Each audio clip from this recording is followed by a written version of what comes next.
ನಿಮಗೇಕೆ ಕೊಡಬೇಕು ಕಪ್ಪ? ಚೆನ್ನಮ್ಮ, ನೀವು ಮಂಡ್ರ ಸಾಹೇಬರ ಒಪ್ಪಂದದಂತೆ ಬ್ರಿಟಿಷ್ ಸರ್ಕಾರಕ್ಕೆ ಕಪ್ಪ ಕೊಡಲೇಬೇಕು. ಕಪ್ಪು ತಿನ್ನಲು ಬಿಟ್ಟರೆ ಕೂಲಿಯನ್ನು ಕೇಳುತ್ತೀರಾ? ನೀವೇನು ಕಿತ್ತೂರು ಜನರೊಂದಿಗೆ ಓದ್ತೀರಾ, ಬಿತ್ತೀರಾ, ಇನ್ನು ಮಳೆ ಸುರಿಸಿರಾ? ನಿಮಗೇಕೆ ಕೊಡಬೇಕು ಕಪ್ಪ? ಚೆನ್ನಮ್ಮ, ಇದು ತಪ್ಪು, ಸರಿಯಲ್ಲ, ಇದು ಅನ್ಯಾಯ. ಕೆಂಪು ಬುದ್ಧಿ ಮಗದವನೇ, ನನಗೆ ಕೀಳಿ ಬಿಡುತ್ತೇನೆ. ಸೈನಿಕ, ನಾನು ನಿನ್ನ ಹತ್ತಿರ ಮಾತನಾಡುವುದಿಲ್ಲ.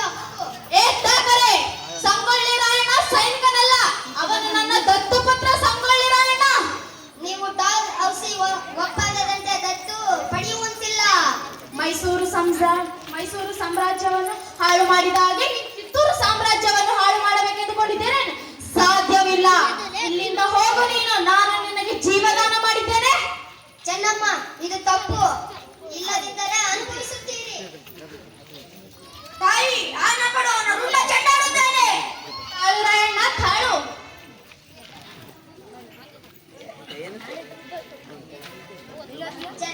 ಚೆನ್ನಮ್ಮ, ನೀವು ಕಪ್ಪ ಕೊಡದೆ ಹೋದರೆ ಅನುಭವಿಸುತ್ತೀರಿ, ಇಲ್ಲದಿದ್ದರೆ ಯುದ್ಧಕ್ಕೆ ಸಿದ್ಧರಾಗಿ. ಉಳಿಯಲು ಆಸೆ ನಿಮಗೂ ಇಲ್ಲ, ಉಳಿಸಲು ಆಸೆ ನಮಗೂ ಇಲ್ಲ. ಹೋಗು ಇಲ್ಲಿಂದ ನೀನು.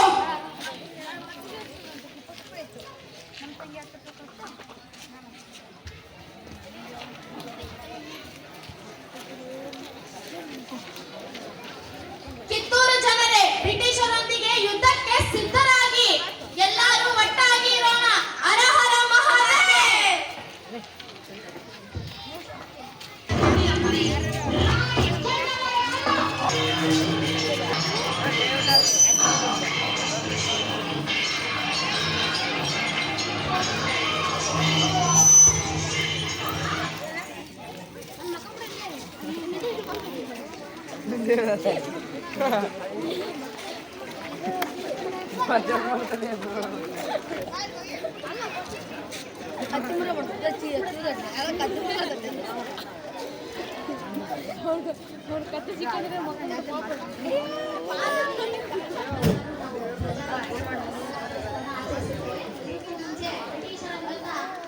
ಮೊದಲು ಹೋರಾಟ ಮಾಡಿದ ಸಂಸ್ಥಾನ ಕಿತ್ತೂರು ರಾಜ್ಯ ಸಂಸ್ಥಾನ.